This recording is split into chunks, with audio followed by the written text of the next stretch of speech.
ನಮಸ್ಕಾರ ರೀ ಎಲ್ಲರಿಗೂ welcome back to Kalavati's kitchen. ಇವತ್ತಿನ ರೆಸಿಪಿ ಪುಳಿಯೋಗರೆ ಪುಡಿ ಅಥವಾ ಪುಳಿಯೋಗರೆ ಪೌಡರ್. ಮಾಡೋದು ಹೆಂಗೆ ನೋಡೋಣ ಬರ್ರಿ.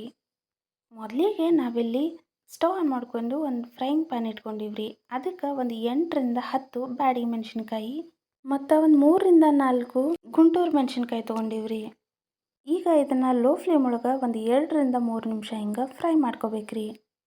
ಇದಾದ ನಂತರ ಒಂದು 2 ಎಸಳು ಕರಿಬೇವನ್ನ ಹಿಂಗೆ ಹಾಕಿ ಫ್ರೈ ಮಾಡ್ಕೊಳತ್ತೀವ್ರಿ. ಈಗ 1 ಟೇಬಲ್ ಸ್ಪೂನಷ್ಟು ಎಣ್ಣೆ ಹಾಕ್ಕೊಂಡಿವ್ರಿ. ಹಿಂಗೆ ಎಣ್ಣೆ ಹಾಕೊಂಡ ನಂತರ 1 ನಿಮಿಷ ಫ್ರೈ ಮಾಡ್ಕೋಬೇಕ್ರಿ. ಈಗ ನೀವಿಲ್ಲಿ ನೋಡತ್ತಿರಲ್ರಿ ಕರಿಬೇವ ಹಿಂಗೆ ಕ್ರಿಸ್ಪಿ ಆಗ್ಬೇಕು ನೋಡ್ರಿ, ಅಲ್ಲಿವರೆಗೂ ಫ್ರೈ ಮಾಡ್ಬೇಕ್ರಿ. ಈಗ ಅದ ಫ್ರೈಯಿಂಗ್ ಪ್ಯಾನಿಗೆ 2 ಟೇಬಲ್ ಸ್ಪೂನಷ್ಟು ಕಡಲೆಬೇಳೆ, 2 ಟೇಬಲ್ ಸ್ಪೂನಷ್ಟು ಉದ್ದಿನಬೇಳೆ ಹಾಕ್ಕೊಂಡಿವಿ ನೋಡ್ರಿ. ಈಗ ಇವೆರಡನ್ನು ಒಂದು 2ರಿಂದ 3 ನಿಮಿಷ ಹಿಂಗೆ ಫ್ರೈ ಮಾಡ್ಕೋಬೇಕ್ರಿ. ಸ್ವಲ್ಪ ಕಲರ್ ಚೇಂಜ್ ಆಗೋವರೆಗೂ ಫ್ರೈ ಮಾಡ್ಕೊಂಡ್ರೆ ಸಾಕ್ರಿ. ಈಗ ಈ ಒಂದು ಸಣ್ಣ ಕಪ್ನಷ್ಟು ಧನಿಯಾ ತೊಗೊಂಡಿವಿ ನೋಡ್ರಿ, ಅದನ್ನು ಅಷ್ಟೇ ಹುರ್ಕೊಳ್ಬೇಕ್ರಿ ಹಿಂಗೆ ಒಂದು 2 ಸೆಕೆಂಡ್. ಈಗ ನಾವಿಲ್ಲಿ 1 ಟೇಬಲ್ ಸ್ಪೂನಷ್ಟು ಸಾಸಿವೆ ಸೇರಿಸ್ಕೊಂಡಿವಿ ನೋಡ್ರಿ. ಅದಾದ ನಂತರ 1 ಟೇಬಲ್ ಸ್ಪೂನಷ್ಟು ಜೀರಿಗೆ ಹುರ್ಕೊಳತ್ತೀವ್ರಿ. ಈಗ ನಾವು ಒಂದು 4 ಟೇಬಲ್ ಸ್ಪೂನಷ್ಟು ಕರಿ ಎಳ್ಳು, 4 ಟೇಬಲ್ ಸ್ಪೂನಷ್ಟು ಬಿಳಿ ಎಳ್ಳು ತೊಗೊಂಡಿವ್ರಿ.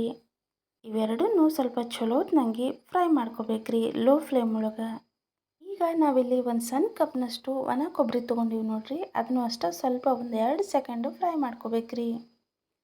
ಇದಾದ ನಂತರ 1 ಟೇಬಲ್ ಸ್ಪೂನಷ್ಟು ಕಾಳು ಮೆಣಸು ತೊಗೊಂಡಿವ್ರಿ, ಅದನ್ನು ಅಷ್ಟೇ ಒಂದು 2 ಸೆಕೆಂಡು ಫ್ರೈ ಮಾಡ್ಕೊಂಡ್ರೆ ಸಾಕ್ರಿ.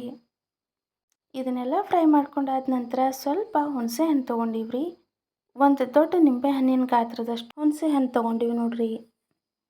ಈಗ ನೀವಿಲ್ಲಿ ನೋಡ್ಬೋದ್ರಿ, ನಾವು ಫ್ರೈ ಮಾಡಿ ಇಟ್ಕೊಂಡಿರುವಂತಹ ಎಲ್ಲ ಐಟಮ್ಸು ಒಂದೇ ಪ್ಲೇಟಿಗೆ ಹಾಕ್ಕೊಂಡಿವ್ರಿ.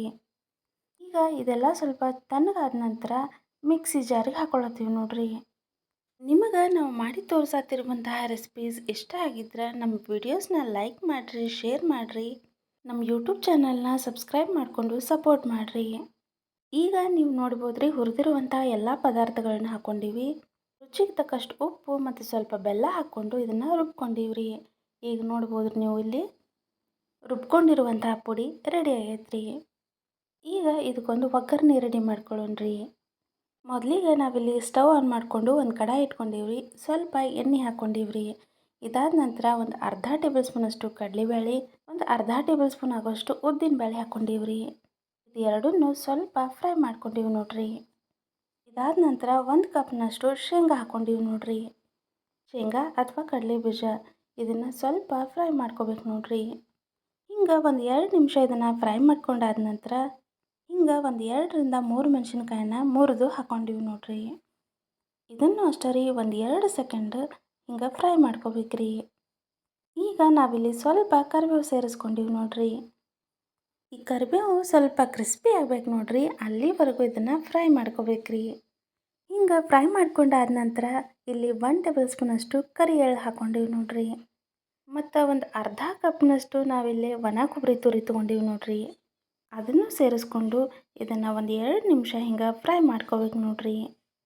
ಹಿಂಗೆ ನೀವು ಪುಳಿಯೋಗರೆ ಒಗ್ಗರಣೆ ರೆಡಿ ಮಾಡ್ಕೊಳ್ಳುವಾಗ ಲೋ ಫ್ಲೇಮ್ ಒಳಗೆ ಇದನ್ನು ರೆಡಿ ಮಾಡ್ಕೋಬೇಕು ನೋಡ್ರಿ.